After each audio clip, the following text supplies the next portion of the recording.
Vous êtes à Pompéi. C'est le matin du 24 août de l'an 79. Vous vous appelez Lucius et vous êtes un marchand d'huile d'olive. Votre maison, avec son petit jardin intérieur, est votre fierté. Aujourd'hui, les affaires ont été bonnes et vous prévoyez d'aller au terme avant de dîner. La vie est belle, prévisible. Le Vésuve, ce géant vert qui veille sur la ville, n'est qu'une montagne. Il a toujours été là. Il n'a jamais été une menace. Mais à 1h de l'après-midi, le monde se brise. Ce n'est pas un tremblement de terre. C'est le son de la fin du monde. Vous courez dans votre atrium et levez les yeux. Le soleil a disparu, caché par une colonne cauchemardesque que la montagne vomit. Le ciel s'assombrit. Vous ne comprenez pas ce qui se passe, mais votre instinct hurle un seul mot, danger. En quelques minutes, une pluie étrange commence à tomber. Ce n'est pas de l'eau. Ce sont de petites pierres grises et légères, des lapillis, qui frappent les toits comme de la grêle. L'air s'emplit d'une odeur de soufre qui vous brûle la gorge. La panique s'empare des rues. Vous voyez vos voisins courir sans but. Certains crient des prières aux dieux, d'autres s'enferment chez eux. Vous devez prendre votre première décision, et votre vie en dépend. Dans cette vidéo, nous n'allons pas vous raconter l'histoire de Pompéi. Nous allons vous la faire vivre. Nous vous mettrons dans la peau de Lucius et vous confronterons aux mêmes décisions que ses habitants ont prises. Chaque choix que nous vous proposerons sera analysé à l'aide des dernières découvertes de l'archéologie et de la vulcanologie. Nous utiliserons la science pour calculer vos probabilités de survie.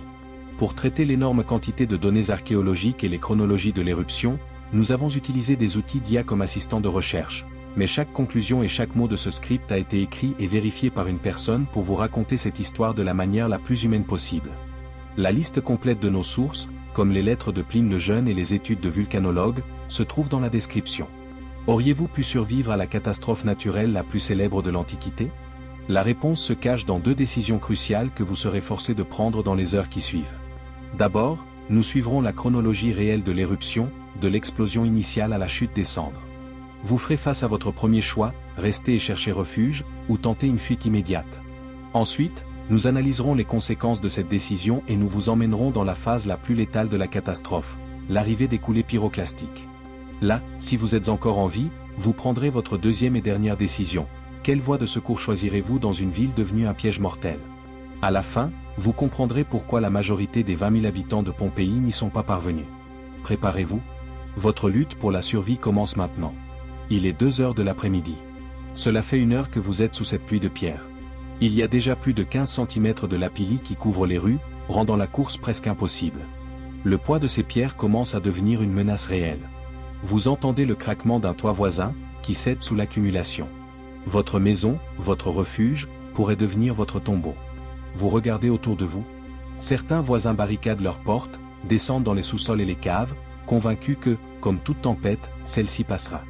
Ils croient que l'endroit le plus sûr est un espace clos et souterrain.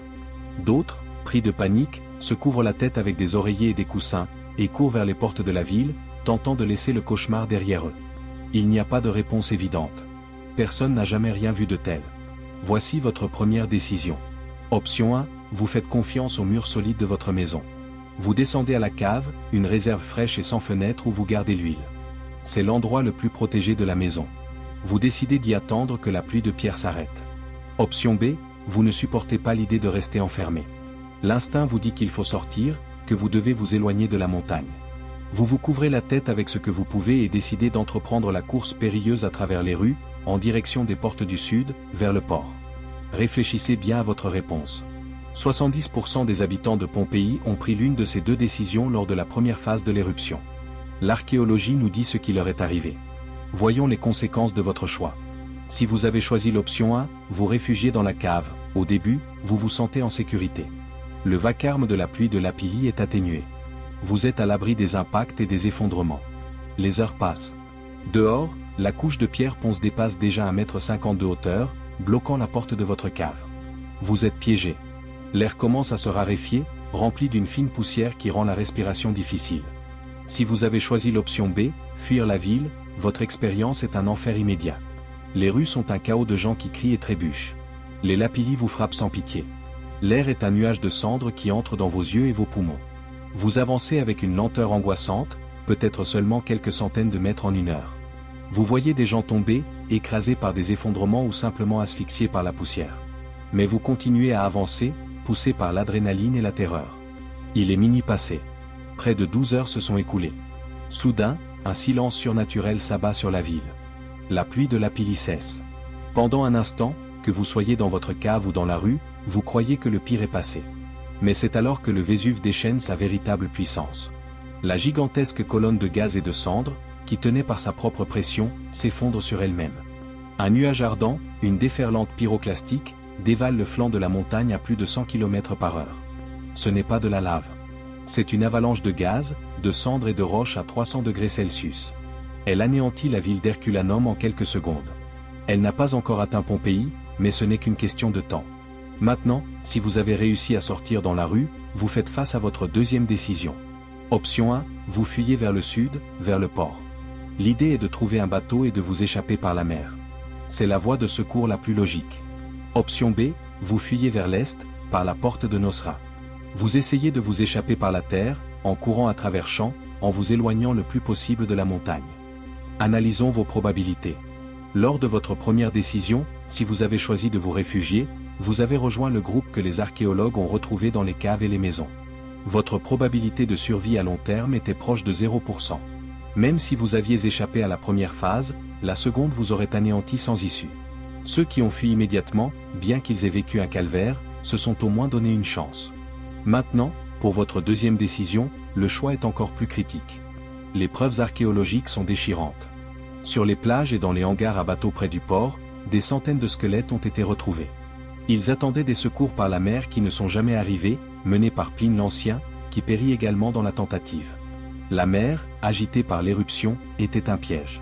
Ceux qui ont couru par la porte de Nosra, par la terre, sont ceux qui sont allés le plus loin. Certains de leurs corps ont été retrouvés à des kilomètres. Ils sont la preuve que, aussi infime soit-elle, une voie de secours existait. À 7h30 du matin, la première coulée pyroclastique atteint Pompéi. Si vous vous êtes réfugié dans la cave, voici ce que vous ressentez, une chaleur soudaine et insupportable qui traverse les murs. L'air se transforme en feu. La mort n'est pas une lente asphyxie, c'est un choc thermique instantané. Votre cerveau entre en ébullition et vos muscles se contractent en une fraction de seconde. C'est la fin. Si vous avez couru vers le port, vous voyez le nuage arriver par le nord. Il n'y a nulle part où se cacher. Il vous atteint sur la plage. La chaleur vous tue sur le coup, tout comme ceux qui sont restés dans la ville. Les célèbres moulages en plâtre de Pompéi capturent ce dernier instant de vie, une posture d'autoprotection contre une force imparable. Mais si vous avez couru par la terre, par la porte de Nosra, et que vous avez été incroyablement rapide et chanceux, peut-être avez-vous eu une chance.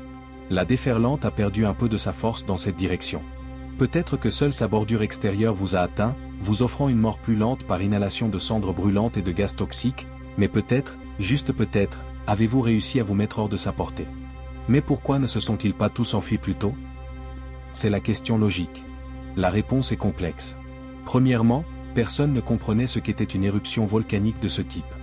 Deuxièmement, la première phase, la pluie de Lapilly, n'était pas directement mortelle si l'on se protégeait, ce qui a donné la fausse impression qu'il était possible de laisser passer l'orage.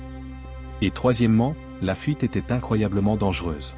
Imaginez essayer de courir en pleine nuit, sans lumière, avec l'air rempli de poussière, sur une couche d'1,5 mètre de pierres instables, au milieu d'une foule en panique. Abandonner sa maison, tous ses biens, sa vie entière, pour affronter ce chaos, c'était une décision presque impossible à prendre. S'échapper n'était pas aussi simple que de franchir sa porte. Alors, auriez-vous survécu? La science nous dit que, selon toute probabilité, non. Votre transformation de Lucius, le marchand, en une victime de l'histoire, était presque scellée dès l'instant où la montagne a explosé. Survivre n'était pas une question de courage, mais de prendre la bonne décision, contre toute logique et à l'instant précis, fuir immédiatement, par la terre, sans hésiter une seconde.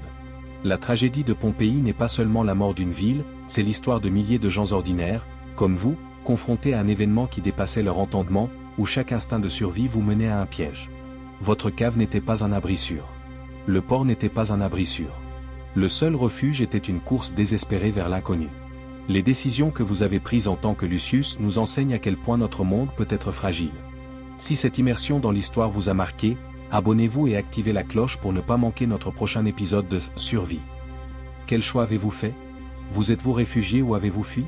Dites-le moi dans les commentaires. Je suis très intéressé de savoir ce que notre communauté aurait fait. Merci de nous avoir rejoints dans ce voyage au cœur de la catastrophe.